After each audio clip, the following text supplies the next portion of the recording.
to my home country and talk about blockchain and cryptocurrency. Xin chào tất cả mọi người. Mình có thể nói tiếng Việt chuẩn 100%, nhưng mà để bày tỏ lòng hiếu khách với tất cả các vị khách quốc tế thì mình sẽ xin phép được sử dụng tiếng Anh trong cái bài nói chuyện này. Okay, let's get started. My name is Loy Liu. I'm a CEO and co-founder of Kyber Network, a decentralized exchange. So we have our office in different countries, including Vietnam, Singapore, Israel, and Australia. So we finished our token sale last year, and our platform is live. So you can just go to kyber.network and see how easy it is to convert your different tokens directly from your wallet. So today I'm going to talk about the trends, or what you can expect from decentralized exchanges in 2018.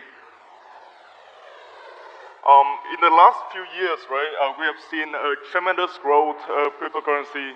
More coins, more currency are being issued, and there's a need for people to convert from one cryptocurrency to a different cryptocurrency. So that's why we can see that the trading volume has been increasing, tens or hundreds of times over years.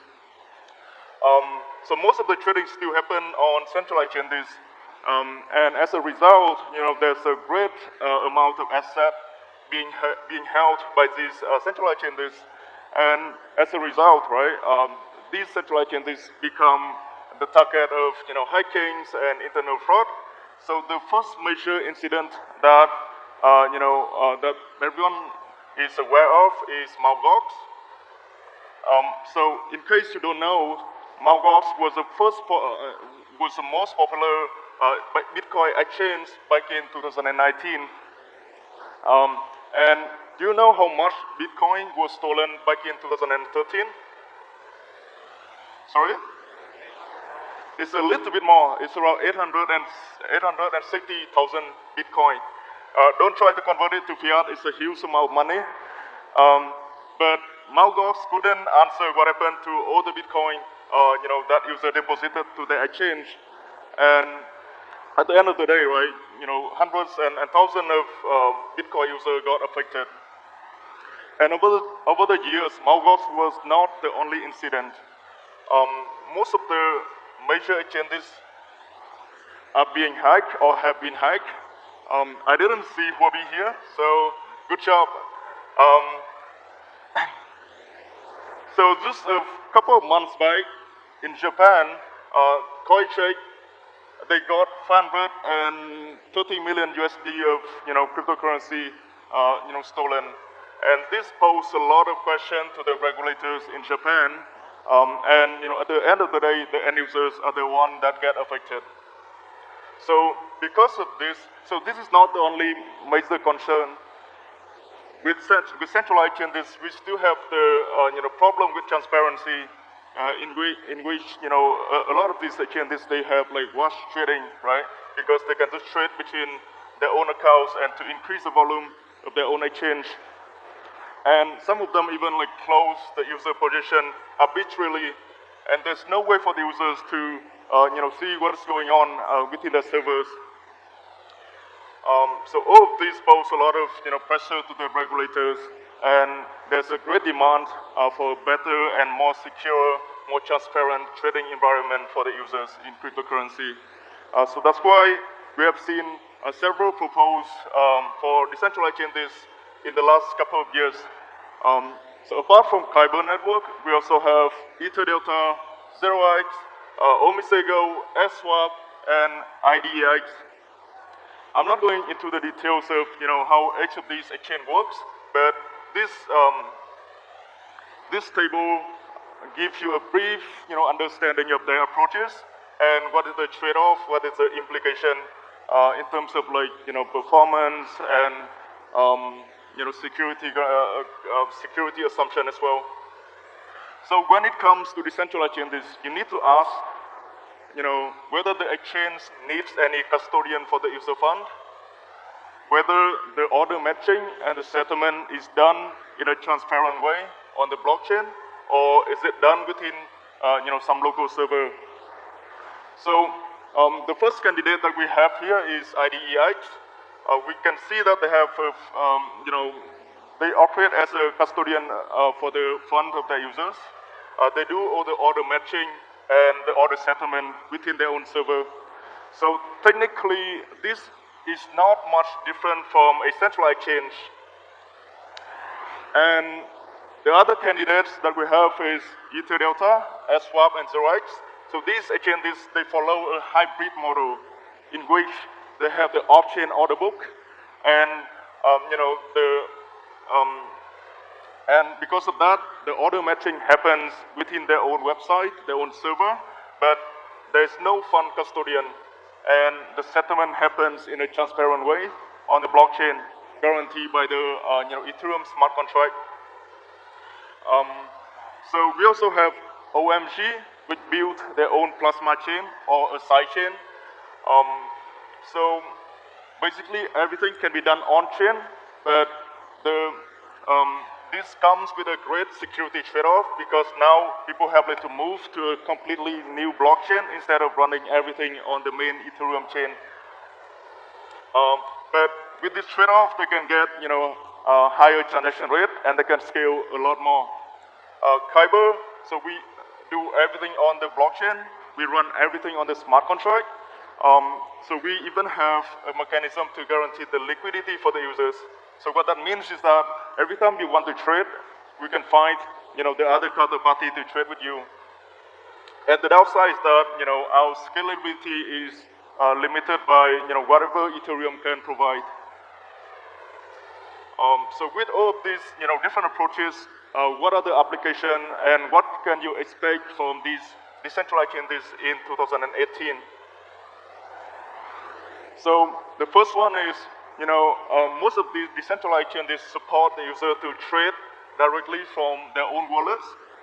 Whether it's a hardware wallet, whether it's private key or your key store, you can just do it directly from there. So you don't have to set up any account with these decentralized changes. So this is the screen from Kyber Network Exchange. You can technically, import your key from whatever you have, and you can do trade from there. You don't have to log in. You don't have to register at all. And it's even more interesting with Kyber because we integrate with most of the popular software wallets. How many of you have heard of MyEther wallet? Great. It's like half of the audience.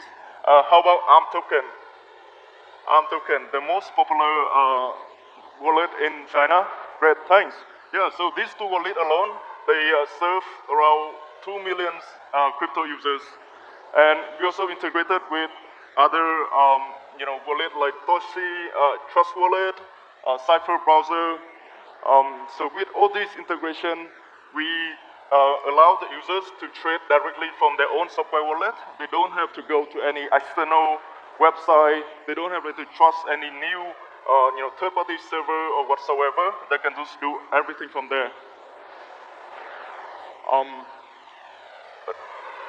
So another strong point about decentralized changes is that it's very easy for these decentralized changes to integrate with other ecosystem players because they already run most of their infrastructure on the blockchain. So it's very obvious for them to connect to other smart contracts, to other on-chain entities. So let me just give you a couple of examples. So with Kyber Network, we can support and work directly with merchants and users when it comes to payments. So for example, the merchants here, they want to accept Ether, and the users, they have only Omisego token. So what does the user have to do? Should they go to some other chains and convert their Omisego token and get back to Ether? It's very inconvenient. So what they can do with Kyber is they just send the Omisego token to Kyber, and we can do the conversion instantly on the blockchain, and we will just forward the Ether to the merchants. And it's more interesting because, when we talk about payments, it's not only between the user and the merchants, it's also between different dApps, different decentralized applications as well. So these are all the other, major ecosystem projects, and a lot of them require their own native token, from their users in order to use the applications. So as a result, if I want to use an application here, I will need to acquire the token beforehand. And what happens if, within this application, they call some other application, then the user will need to acquire a different token as well. So this is very inconvenient for the users, because if they want to use, tens or, hundreds of different apps, they will need to acquire all these tokens beforehand. So Kyber provides a seamless integration for the users so that they can purchase and convert different tokens on the fly. So they only need to hold whatever token or cryptocurrency that they want, for example, Ether, and everything else can be purchased on the fly on the smart contract and can be done within one single transaction. So this provides a great user experience for the users. Another application or service that Kyber is looking at in 2018 is provide the initial exchange offering platform for the token project. So what we have seen so far is that ICO is still troublesome for many people, including the participants, because they have to follow different projects on different platforms. They have to do KYC everywhere, and it's very often that they fall into some scam because they receive some email from the project which actually is not sent by the project founders. And it's also troublesome for the token project because there are many one-off activities that the token project have to take care of when they do the token sale, including create the token sale smart contract, send it out for security audit. They have to KYC everyone, and when it comes to payments, they can only accept Ether.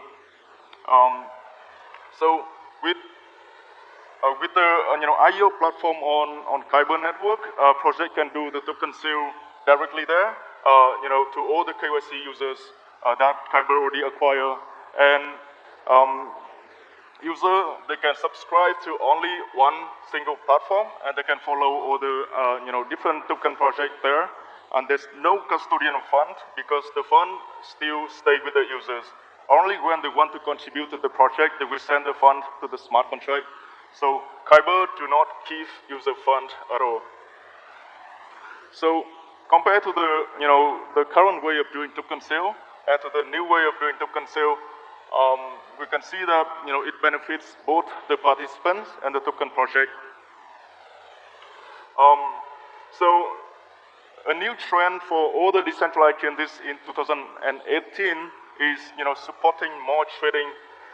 So this can be including trading ERC-721 tokens or non-fungible tokens. How many of you have heard of CryptoKitties? Yeah, not a lot. How many of you have bought one CryptoKitty? How much did you buy? 7 Ether. Oh, okay. Less than 10. So it's like 9.9. That's a lot. Just for this single CryptoKitty, it's very cute, right? So it turns out that CryptoKitty is not the only ERC-721 tokens. So this is Ethereum, another sort of like Ethereum game base, and they have a lot of game characters that people have to spend a lot of Ether to buy. And ERC-721 can include many other things like game items, your stamp collection, and many other things. So it's a huge category of asset. And in 2018, many decentralized changes are trying to support this type of trading within the platform. I have one of my friends purchased one CryptoKitty. I think he spent around 100 Ether for that single kitty, but he couldn't sell it to anyone else. So he's still stuck with that kitty. I think he has to hug the kitty and sleep with it every night. Okay. Another trend in 2018 is trading of security tokens. So we have seen that several platforms, they already, support project to issue security tokens, like company share or tokens that can pay dividends to token holders. So this is a totally different game than supporting or issuing utility tokens, because of first of all, regulation is very strict when it comes to security tokens, and you may have to do KYC to everyone, or you may even have to check whether the investor are accredited or not. So this is a totally different game, and not many decentralized chains can be ready to support it. So from Kyber side, recently we partnered with Trace2, KYC, a decentralized KYC platform, so that we can be ready in this game. But another product that several exchanges are also actively working on is supporting derivative trading. So things like option trading, or leverage, or allowing people to short or long tokens from lending. So in Singapore, we have Sparrow Exchange. So Kyber is likely to work with Sparrow Exchange to offer these products on our platform as well. And in the US, I think we have BYDX, we have BOX, and also some other project as well. So to conclude my presentation, so 2018 is a big year for decentralized exchanges. First of all, because all of them are trying to support trading everything, including ERC20 tokens, stable coins, ERC21 tokens, and so on. And decentralized exchanges are going to be integrated in many other applications as well, including crypto payments, to support merchants, providing IO platform, allowing different decentralized applications to integrate with that liquidity marketplace of Kyber network, for example. So with that, I